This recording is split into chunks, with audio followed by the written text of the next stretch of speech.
For those interested in the world of watches, having a clear understanding of the ranges of value is a great tool.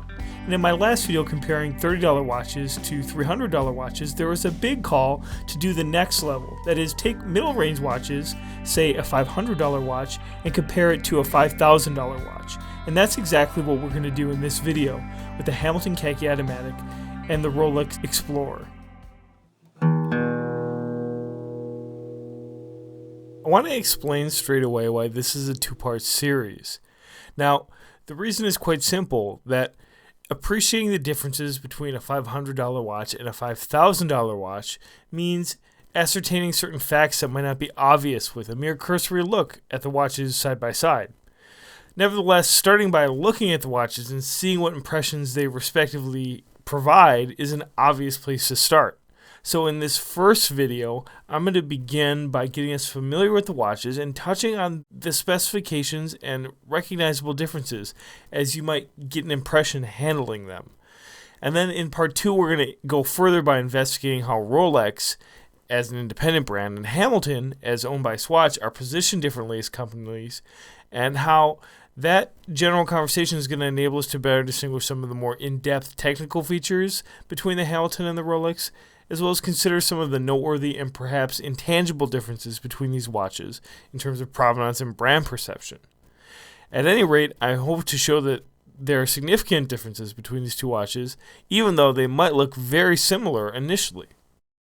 So let's start just getting familiar with these watches. Here we have the Hamilton Khaki Automatic. This is a 38mm watch with 20mm lugs. It's an all stainless steel case and bracelet, and it has at a 28-24 movement.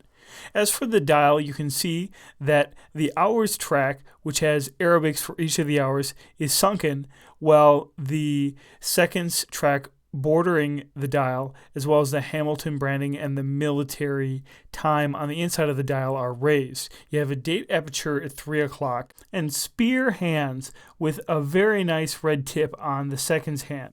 The Hamilton features a prominent and even proud crown. It can be hand wound at the first setting. At the second setting, the date is set, and pulling it out all the way allows the time to be changed.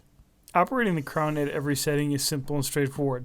There's a positive tension as it switches between various settings. The crown also seats confidently in the case. The sound and feel of the watch being hand wound is consistent, but not beautiful.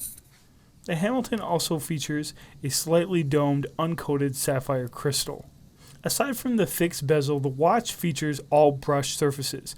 It's not deep brushing. It might be better described as a satin finish. This also carries through on the bracelet, where you've basically got a variety of brushed surfaces on the bracelet.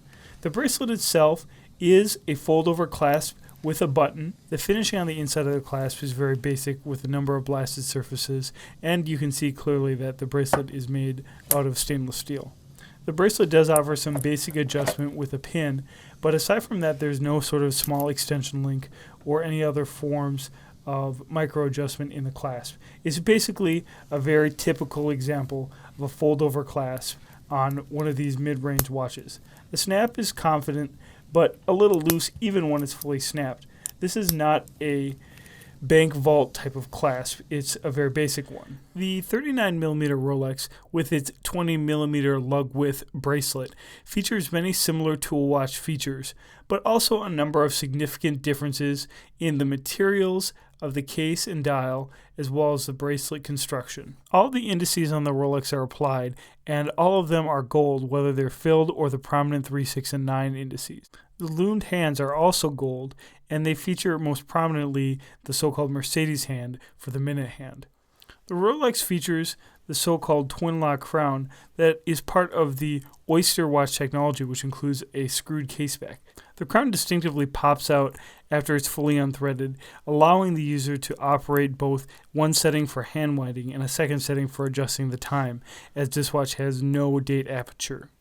The Rolex's crown is significantly smaller than the Khaki's, and the advantage of this is that it doesn't dig into the wrist as much, although the trade-off is that it is more difficult to easily unthread and access when it's on the wrist.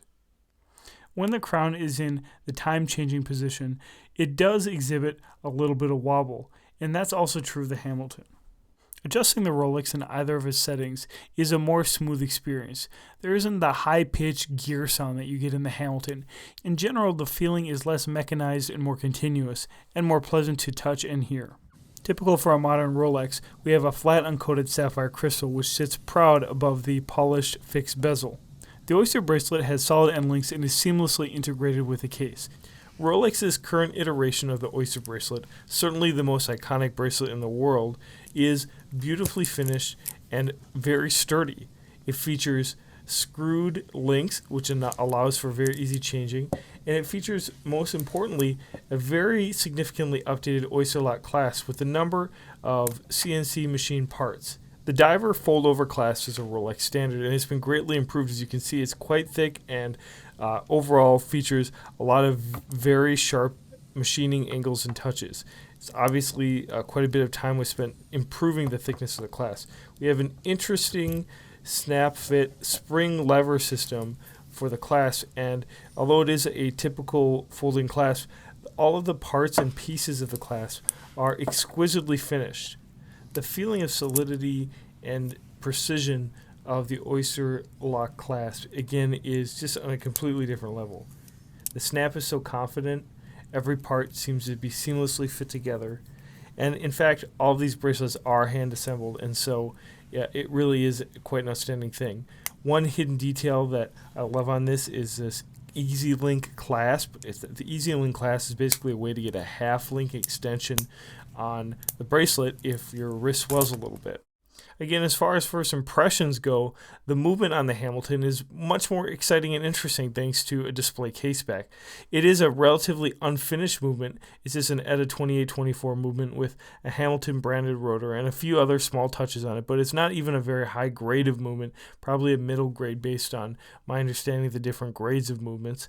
But nevertheless, it is a spectacle to see an automatic movement, the thing that's powering the whole watch, basically a little motor on display. The Rolex's in-house 3132 chronometer movement is stoically hidden behind a starkly finished caseback. Although you probably wouldn't gather this in a first impression, the 3132 movement is certainly technically more sophisticated than the ETA movement. Overall, the format of these watches are basic field and military watches, and they both have interesting stories of provenance. I've discussed Hamilton Khaki's provenance a number of times as an issued field watch.